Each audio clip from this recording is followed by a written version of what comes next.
عن أبي هريرة رضي الله عنه قال قال رسول الله صلى الله عليه وسلم حق المسلم على المسلم 6: إذا لقيته فسلم عليه، وإذا دعاك فأجبه، وإذا استنصحك فانصح، وإذا عطس فحمد الله فشمته، وإذا مرض فعده، وإذا مات فاتبعه.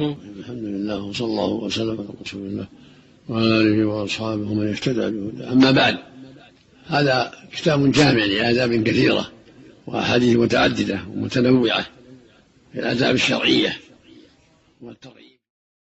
إن الحمد لله نحمده ونستعينه ونستغفره ونعوذ بالله من شرور أنفسنا ومن سيئات أعمالنا، من يهده الله فلا مضل له ومن يضلل فلا هادي له، وأشهد أن لا إله إلا الله وحده لا شريك له، وأشهد أن محمدا عبده ورسوله. أما بعد، فإن خير الحديث كتاب الله، وخير الهدي هدي محمد صلى الله عليه وسلم، وشر الأمور محدثاتها، وكل محدثة بدعة، وكل بدعة ضلالة، وكل ضلالة في النار.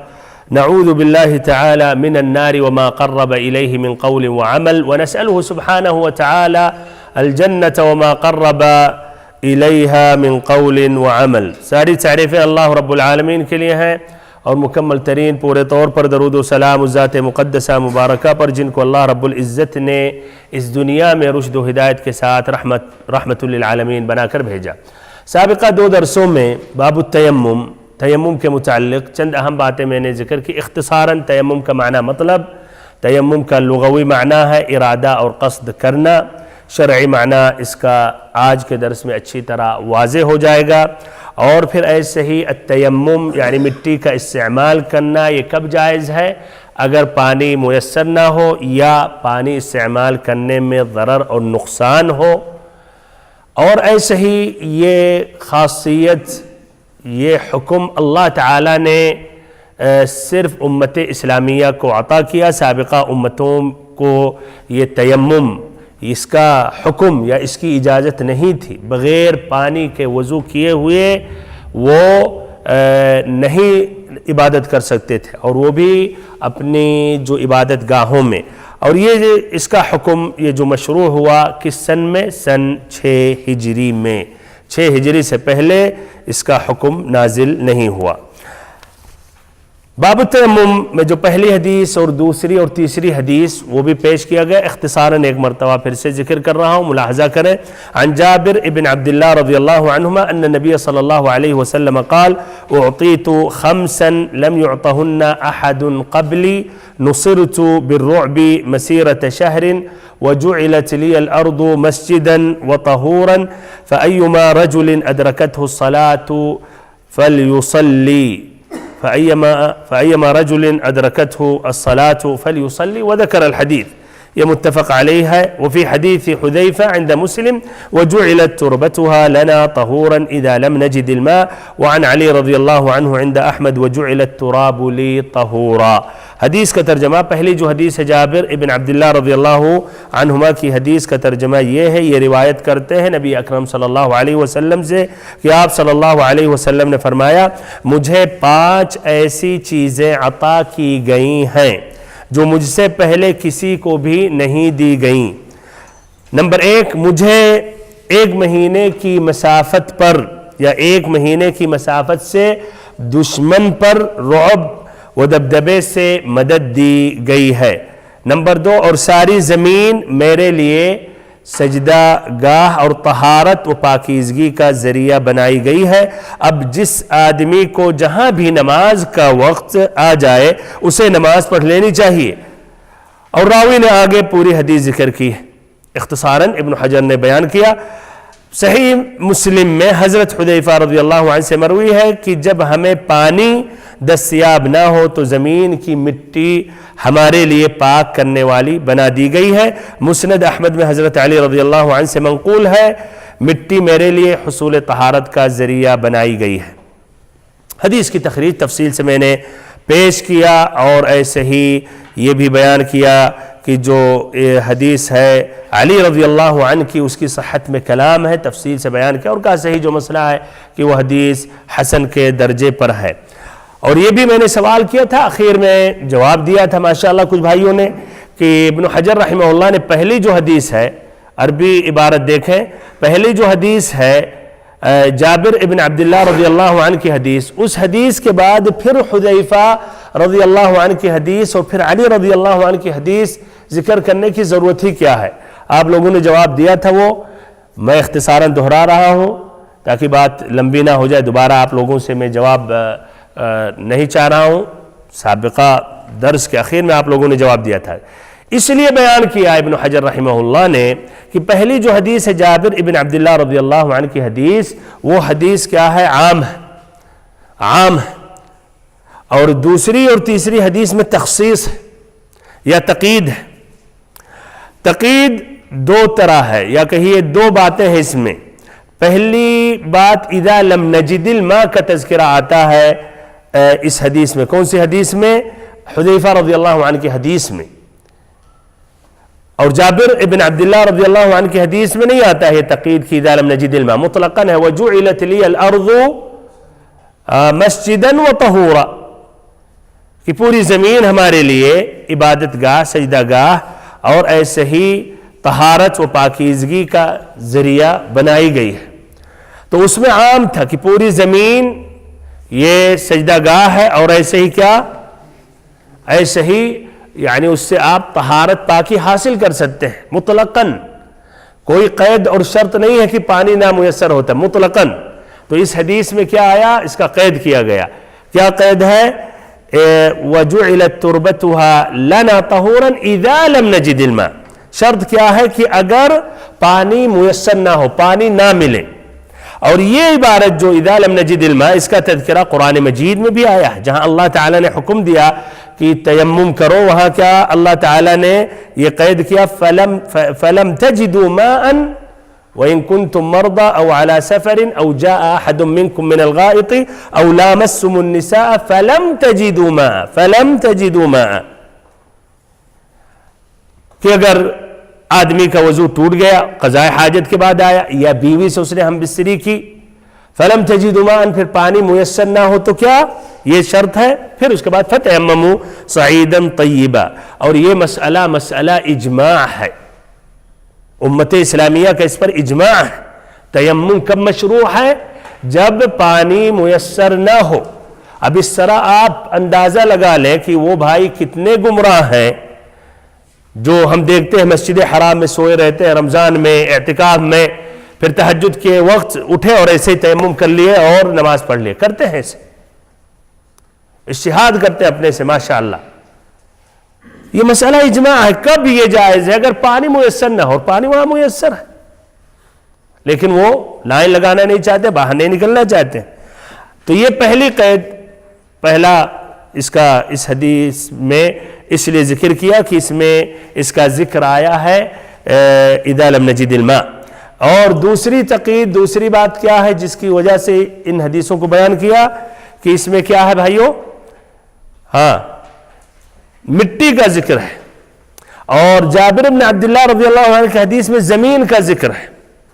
تو زمین میں مٹی بھی داخل ہے، ریت بھی داخل ہے، پتھر بھی داخل ہے، یعنی زمین کا جو حصہ ہے جو زمین میں داخل، وہ تمام داخل ہو گیا۔ اس طرح اگر کسی نے پتھر پر ایسے ہاتھ مارا، دونوں ہاتھوں کو مارا اور پھر مسح اس نے کر لیا، تیمم کر لیا، تو اس کا صحیح ہے۔ تو دوسری حدیث میں تربتها کا ذکر آتا ہے، یعنی حذیفہ رضی اللہ عنہ کی حدیث میں وجعلت تربتها لنا طہورا، کہ ہمیں پانی دستیاب نہ ہو تو زمین کی مٹی، زمین بس نہیں آیا، پہلی حدیث میں وجعلت لی الارض، دیکھ رہے نا عبارت، فرق کریں، غور کریں، حدیث پر دیکھیں، وجعلت لی الارض، اور ادھر آیا وجعلت تربتها لنا، زمین کی مٹی۔ تو اس طرح خاص ہے کہ آپ تیمم کر سکتے ہیں صرف مٹی سے، پتھر سے نہیں کر سکتے، دیوار سے نہیں کر سکتے۔ یہ ابھی جیسے یہ بلاط ہے ادھر، یہ بھی اس پر آپ نہیں کر سکتے، اگر سے گرد غبار لگا ہے اس اعتبار سے کہ مٹی ہونی چاہیے، اس کو مٹی نہیں کہیں گے۔ اور یہ مسئلہ تفصیل سے آئے گا فقہ الحدیث میں کہ کیا صحیح ہے، کیا مٹی کا ہونا شرط ہے یا زمین پر اگر آپ نے پتھر پر بھی یا ریگستان کا علاقہ تھا صرف ریتی ہے اس پر مارا آپ نے تو کافی ہے، اس کا ادھر وضاحت ہوگا۔ المہم یہاں ابن حجر رحمہ اللہ نے دوسری حدیث اس لیے بیان کی کہ ادھر قید ہے، تراب کا ذکر ہے، مٹی کا ذکر ہے، تو دوسرا قید جو ان حدیثوں میں آیا کہ مٹی کا ذکر آیا ہے، اور جابر ابن عبداللہ رضی اللہ عنہ کی حدیث میں مٹی کا تذکرہ نہیں ہے، الارض کا ذکر ہے، اور الارض جو ہے مطلقاً ہے عربی زبان میں للاستغراق، یعنی تمام چیزیں اس میں داخل ہو گئی جو زمین کی سطح یا ظاہری جو حصے میں جو داخل ہے یا زمین کے حصے میں جس کو شامل کیا جاتا ہے۔ اب آگے بڑھتے ہیں اور اس حدیث میں جو الفاظ ہیں جن کی وضاحت کرنے کی ضرورت۔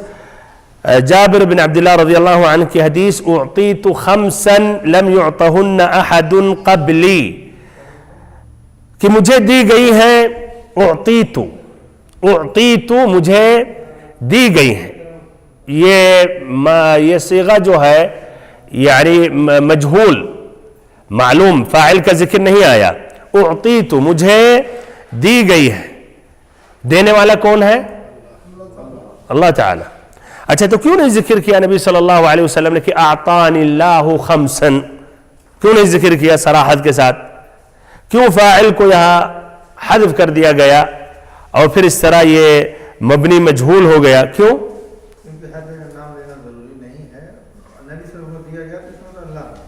بالکل بہت صحیح، اس لیے واضح ہے، اس لیے کی واضح ہے، کیوں نہیں بتایا گیا یا ذکر کیا گیا؟ واضح ہے، ایک دم بدیہی چیز ہے اس لیے۔ اچھا اب ادھر ایک اور سوال ہے، اعطیت خمسا، ہمیں 5 چیزیں دی گئی ہیں، مجھے دی گئی ہیں یہ 5 چیزیں، 5 خوبیاں، 5 امتیازی خصلتیں، 5 خصائص۔ سوال یہ ہے 5 کا یعنی یہ حصر کے لیے ہے، صرف 5 ہی ہے، 6 نہیں ہے؟ حصر، اس میں حصر پایا جا رہا ہے کہ صرف 5 ہی ہے؟ اور بھی ہیں۔ اچھا تو یہ آئے گا کہ علی سبیل الحصر نے اس کی بھی وضاحت ہوگی باذن اللہ عز و جل۔ تو یہ 5 ممیزات و خصائص۔ اچھا، لم یعطہن احد قبلی، لم یعطہن احد قبلی، بخاری کی ایک روایت میں، جانتے ہیں کہ حدیث بھائیو ائمہ مختلف روایت سے روایت کرتے تو الفاظ میں کچھ آگے زیادہ ہوتا ہے، ایک لفظ کی جگہ دوسرا لفظ ہوتا ہے۔ تو بخاری کی روایت میں یا ایک روایت میں یہ ہے 438 حدیث نمبر 438 میں، لم یعطہن احد من الانبیاء قبلی، ہم سے پہلے کسی بھی نبی کو اللہ تعالی نے یہ خوبیاں، یہ خصائص نہیں دی۔ نمبر 1، نصرت بالرعب، یہ بات جو ہے سببیہ ہے، یعنی مدد دیا گیا ہوں، کس کے ذریعے؟ خوف اور دبدبہ، دشمنوں کے سینوں میں خوف طاری ہو جاتا ہے، ڈر لاحق ہو جاتا ہے۔ مسیرت شہر، مہینے بھر کی مسافت اور دوری پر، 1 مہینے کی دوری پر اگر نبی صلی اللہ علیہ وسلم ہیں اور مسلمان ہیں تو ان کے دلوں میں رعب اور خوف طاری ہو جاتا ہے۔ اس کی بھی وضاحت ہوگی فقہ الحدیث میں، کیا یہ نبی صلی اللہ علیہ وسلم کے لیے خاص ہے تمام امت کے لیے؟ وَجُعِلَتْ لِيَ الْأَرْضُ مَسْجِدًا، اور الارض پوری زمین، جو ہے للاستغراق، پوری زمین وہ ہمارے لیے سجدے کی جگہ بنا دی گئی ہے، ہم سجدہ کر سکتے ہیں، یعنی نماز پڑھ سکتے ہیں۔ تو ادھر تعبیر بالجزء کیا ہے، مراد ہے الکل، نماز کا ایک حصہ کیا ہے؟ سجدہ، یہ ایک جزء ہے، لیکن مراد ہے کیا؟ پورا وہ نماز۔ یہ عربی میں ایسا یہ استعمال ہوتا ہے بھائیو، جس سے اور بھی اس پر آیتیں ہیں، وَيَبْقَى وَجْهُ رَبِّكَ ذُو الْجَلَالِ وَالْإِكْرَامِ، تیرے رب کا چہرہ باقی رہنے والا ہے، ذو الجلال والاکرام، اور ایسے ہی اور بھی اس میں مثالیں ہیں۔ المہم تو ادھر وَجُعِلَتْ لِيَ الْأَرْضُ مَسْجِدًا، سابقہ جو امتیں ہیں وہ کیا کرتی تھی؟ یہ خاصیت امت اسلامیہ کو ملی ہے، تو سابقہ امتوں کا کیا تھا مسئلہ؟ وہ کیا کرتے تھے؟ کیا کرتے تھے؟ اگر مسجد دور ہے، عبادت گاہ دور ہے، یا کنیسہ ان کا دور ہے، یا گرجا ان کا دور ہے، تو کیا کرتے تھے؟ انتظار کرنا ہوتا تھا، انتظار کرنا ہوتا تھا. ضروری ہے کہ جا کر وہاں نماز وہ اپنی عبادت گاہوں میں ادا کریں، جس طرح کی مسند امام احمد کی یہ روایت ہے، مجلد 11 پیج نمبر 639. عمرو بن شعیب رضی اللہ یا عمرو بن شعیب رحمہ اللہ، جو اپنے والد سے روایت کرتے ہیں اور ان کے والد اپنے دادا سے روایت کرتے ہیں، یعنی عبداللہ بن عمرو بن العاص رضی اللہ عنہما سے، وَكَانَ مَنْ قَبْلِ إِنَّمَا كَانُوا يُصَلُّونَ فِي كَنَائِسِهِمْ، کہ ہم سے پہلے جو اور امتیں تھیں وہ اپنے گرجوں اور عبادت گاہوں ہی میں نمازیں پڑھتے تھے، عبادت کرتے تھے. وَجُعِلَتْ لِيَ الْأَرْضُ مَسْجِدًا، تو یہ مسجد کی تشریح ہو گئی، سجدہ گاہ مراد نماز. وَطَهُورًا، طہوراً یعنی یہ پوری زمین ہمارے لیے کیا بنائی گئی ہے؟ طہارت اور پاکیزگی کا ذریعہ بنائی گئی ہے.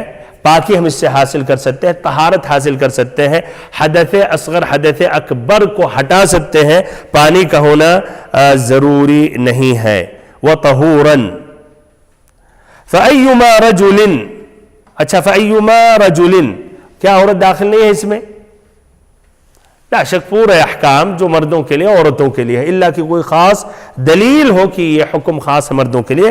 تو حقیقت میں در مثال یعنی ایما رجل تعبیر، اس لیے اکثر مخاطبین بیٹھنے والے مجلسوں میں لوگ ہوتے تھے، آدمی ہوتے تھے، تو اسی لیے ان کا ذکر آتا رہتا ہے، لیکن اس میں عورتیں بھی داخل ہیں، تمام امت اس مسئلے میں داخل ہے، بلکہ بچے بھی داخل ہیں، اس میں بچیاں بھی داخل ہیں. فَأَيُّمَا رَجُلٍ أَدْرَكَتْهُ الصَّلَاةُ فَلْيُصَلِّ، ادرکتہ الصلاۃ، نماز کا ٹائم آ گیا تو کیا کرے؟ وہ نماز پڑھ لے.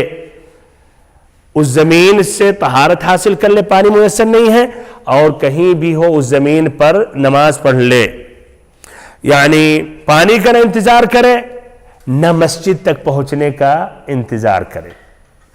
جہاں کہیں ہے پانی نہیں ہے، مٹی سے تیمم کر لے اور وہیں وہ اپنا مصلی سمجھ لے، وہیں وہ نماز پڑھ لے. حدیث مکمل کر رہے ہیں، ابن حجر رحمہ اللہ نے مکمل نہیں کیا، لیکن 3، اس لیے پوری حدیث کی تشریح مکمل ہو جائے. مزید 3 اور خاصیتیں ہیں. نمبر 3، وَأُحِلَّتْ لِيَ الْغَنَائِمْ، کہ اللہ تعالیٰ نے ہمارے لیے مال غنیمت کو حلال کیا. مال غنیمت سے مراد جو میدان جہاد میں کافروں سے لڑنے کے بعد جو اپنا سب چھوڑ کر جاتے ہیں، ان کا سمجھے جو امتعاء ہوتا ہے، کھانے پینے کا سامان ہوتا ہے یا لڑائی کے ہوتے ہیں، وہ تمام چیزیں، یہ اس کو مال غنیمت کہا جاتا ہے. تو اس امت کے لیے مال غنیمت کو حلال کیا گیا، اور سابقہ امتوں کے اوپر حرام تھا. تو وہ کیا کرتے تھے؟ ان کے انبیاء کرام وہ بھی میدان جہاد میں کیا کرتے تھے؟ اس کو اکٹھا کرتے تھے، آسمان سے آگ نازل ہوتی تھی اور وہ مال غنیمت کو جلا دیا جاتا تھا. اللہ تعالیٰ بھائی اس میں لا یسأل عما یفعل وهم یسألون، اللہ تعالیٰ کا یہی فیصلہ تھا.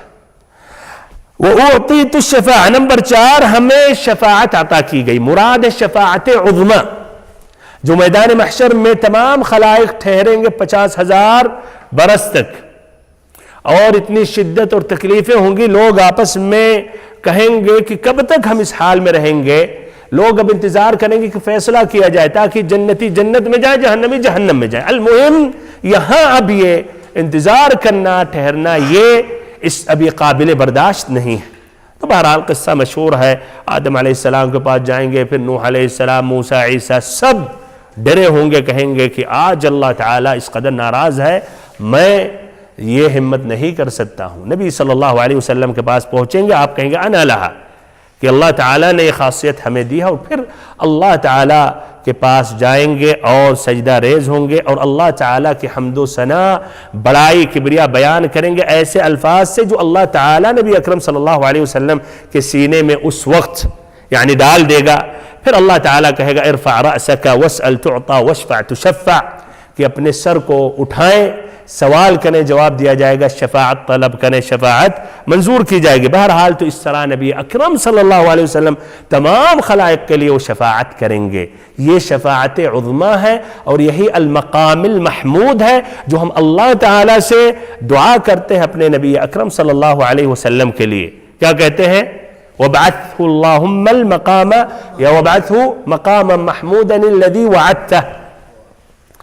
یہ چوتھی خصلت. پانچویں خصلت وكان النبي صلی اللہ علیہ وسلم یا وكان النبي يبعث الى قومه خاصة وبعثت الى الناس كافة، کہ ہم سے پہلے ہر نبی اپنی قوم کے لیے بھیجا جاتا تھا، صرف اس قبیلے کے لیے نبی ہوتا تھا، باقی اور جو قبائل ہیں وہ ان کی طرف نہیں بھیجا جاتا تھا.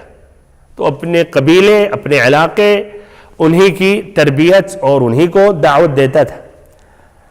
وَبُعِثْتُ إِلَىٰ النَّاسِ كَافَّةً، لیکن نبی صلی اللہ علیہ وسلم کہتے ہیں ہمیں اللہ تعالیٰ نے تمام خلائق کے لیے رسول بنا کر بھیجا. قُلْ يَا أَيُّهَا النَّاسُ إِنِّي رَسُولُ اللَّهِ إِلَيْكُمْ جَمِيعًا، قرآن میں بھی ہے قُلْ يَا أَيُّهَا النَّاسُ إِنِّي رَسُولُ اللَّهِ إِلَيْكُمْ جَمِيعًا، کہ اللہ کے نبی آپ کہہ دیں کہ لوگوں ہم تم سبھی کے لیے ہمیں اللہ تعالیٰ نے رسول بنا کر بھیجا. بھائیو محترم ساتھیو، اب اس حدیث میں جو مستنبط فائدے ہیں وہ پیش کر رہا ہوں. آپ دیکھ رہے ہوں گے کچھ وقت کچھ الفاظ کی تشریح میں بھی جا رہا ہے، لیکن مقصد ہے کہ اچھی طرح یہ حدیث کو ہم سمجھ لیں. پہلا مسئلہ اس حدیث میں یہ ہے، اس کا تعلق باب التیمم سے نہیں ہے، کچھ اہم فائدے ذکر کرتا ہوں اور کوشش رہتی ہے بھائیو جو فائدہ جس کا تعلق جو باب سے ہو، جو فقہی مسائل جو جہاں ابن حجر رحمہ اللہ نے حدیث بیان کی ہے اسی سے رہے، لیکن کبھی کبھی اہم فائدے بیان کر دیتا ہوں اختصاراً. تو چلیے کیا فائدے اس میں، آپ لوگوں سے بھی سوال کر رہا ہوں، کیا اس میں کیا فائدے ہیں، کچھ اہم فائدے لیکن کیا فائدے ہیں اس میں؟ تیمم کی مشروعیت اس میں مل رہی ہے کہ تیمم یہ مشروع ہے، ثابت ہے. اور کیا؟ ساری زمین، یعنی کہیں بھی ہم نماز پڑھ سکتے ہیں الا کہ جو شریعت نے استثناء کیا اس کی وضاحت ہوگی. اور زمین الاصل پاک ہے، زمین الاصل پاک ہے. تو اگر کسی بھی زمین کہیں بھی جگہ پہ کوئی کہہ رہا یہ پاک ہے، کہہ رہا نہیں یار ناپاک ہے. کیوں ناپاک ہے؟ کہہ رہا ہمیں لگ رہا ناپاک ہے. نہیں تو ثابت کرنا ہوگا الاصل پاک ہے. اچھا، اور کہیں بھی نماز ہو اس کا ذکر آ گیا. صحیح، وہی عبادت گاہ، سجدہ گاہ، نماز، اس کا تذکرہ ہو گیا. نیا بھائی دہرائے نہیں. بلا شک یہ بھی ایک مہم فائدہ. اچھا، اتنا اور اس میں شریعت کی آسانی، شریعت یہ آسان دین ہے، شریعت کی اس میں تکلف، تشدد، غلو نہیں ہے. ان ھذا الدین یسر، یہ دین آسان ہے. لیکن یہاں بھی بھائی دین آسان ہے، جس طرح شریعت نے آسان دی، اپنے سے ہم آسانی میں اپنے سے فتویٰ دے کر آسانی نہ ہم دیں. جس طرح کی بتایا کچھ لوگ اس لیے لائن لگانی ہے تو وہ تیمم کر لیتے ہیں، پانی ہے. یہ بالاجماع امت اسلامیہ یا علماء کرام کا اجماع ہے، پانی اگر ہے اور استعمال کرنے میں کوئی نقصان نہیں ہے تو جائز نہیں مسح کرنا یا تیمم کرنا. اور اگر کوئی تیمم کر رہا نماز پڑھ رہا اس کی نماز مقبول نہیں ہے، اسے دہرانی ہوگی. اچھا، اس میں متعدد فائدے ہیں، تقریباً 9 فائدہ، کم سے کم 9 فائدہ میں ذکر کروں گا ادھر 9 انشاءاللہ. پہلا فائدہ، پہلا سبق یہ ہے کہ اللہ تعالیٰ کی جو نعمتیں ہیں، اگر اللہ نے آپ کو یہ نعمتیں عطا کی ہیں تو ان نعمتوں کو ظاہر کرنا، بیان کرنا یہ مشروع اور جائز ہے، اگر مقصد بھائیو گھمنڈ، غرور، تکبر نہیں ہے. کچھ لوگ بیان کرتے ہیں لیکن مقصد ہوتا ہے آپ کے دل کو دکھائیں یا ایک گھمنڈ اور غرور، تکبر، اپنی بڑائی پیش کریں، یہ صحیح نہیں ہے. لیکن اگر مراد ہے کہ اللہ نے اتنی نعمتیں عطا کی، ان نعمتوں کو آپ ظاہر کرنا چاہ رہے ہیں اللہ کا شکر کرتے ہوئے، تو یہ کیا ہے؟ مشروع اور جائز ہے. اس کی دلیل قرآن مجید میں سورۃ الضحیٰ میں وَأَمَّا بِنِعْمَتِ رَبِّكَ فَحَدِّثْ، وَأَمَّا بِنِعْمَتِ رَبِّكَ فَحَدِّثْ، کہ اللہ تعالیٰ نے جو آپ پر، اللہ تعالیٰ نے آپ کو جو نعمتیں دی ہیں اللہ تعالیٰ نے، اور اللہ تعالیٰ کا جو انعام ہے آپ پر، اس کو آپ بیان کریں. فحدث، بیان کریں، ظاہر کریں. تو اس حدیث میں آپ صلی اللہ علیہ وسلم نے 5 خصلتیں بیان کی ہیں، ہے کہ نہیں؟ آپ نے 5 خصلتیں بیان کی اور اللہ کا یہ نعمت ظاہر کر رہے ہیں کہ اللہ تعالیٰ 5 خوبیاں، 5 امتیازی خصلتیں اللہ تعالیٰ نے ہمیں اور ہماری امت کو دی ہیں. ایسے ہی ابن عباس رضی اللہ عنہما کی حدیث میں ہے اعطیت خمسا لم يعطهن احد قبلی ولا اقول فخرا، کہ اللہ تعالیٰ نے ہمیں 5 ایسی خوبیاں دی ہیں جو ہم سے پہلے کسی کو اللہ تعالیٰ نے عطا نہیں کی، ولا اقول فخرا، اور یہ میں جو کہہ رہا ہوں فخر کے طور پر اور ایسے ہی یعنی غرور یا تکبر کے طور پر بڑائی بیان کرتے ہوئے نہیں، بلکہ اللہ کی نعمت کو ظاہر کرتے ہوئے۔ احمد کی یہ روایت ہے، مسند امام احمد مجلد 4 پیج نمبر 119، اور یہ حدیث کا درجہ حسن ہے بھائیو، یا حسن لغیرہ ہے۔ ایسے ہی النعمان بن بشیر رضی اللہ عنہما کی حدیث میں ہے کہ نبی صلی اللہ علیہ وسلم نے فرمایا التحدث بنعمت اللہ شکر وترکها کفر، کہ اللہ تعالیٰ کی نعمت کو ظاہر کرنا یہ شکر ہے اور اس کو چھپانا کفر ہے۔ مسند امام احمد کی بھی روایت مجلد 30 پیج نمبر 390۔ ایسے ہی کچھ سلف صالحین سے آتا ہے من کتم النعمہ فقد کفرها ومن اظہرها ونشرها فقد شکرها، کہ جس نے اللہ تعالیٰ کی اس نعمت کو چھپایا تو اس نے کفر کیا، یعنی کفر نعمت کی اس نے، اور جس نے ظاہر کیا نشر کیا تو اس نے شکر ادا کیا۔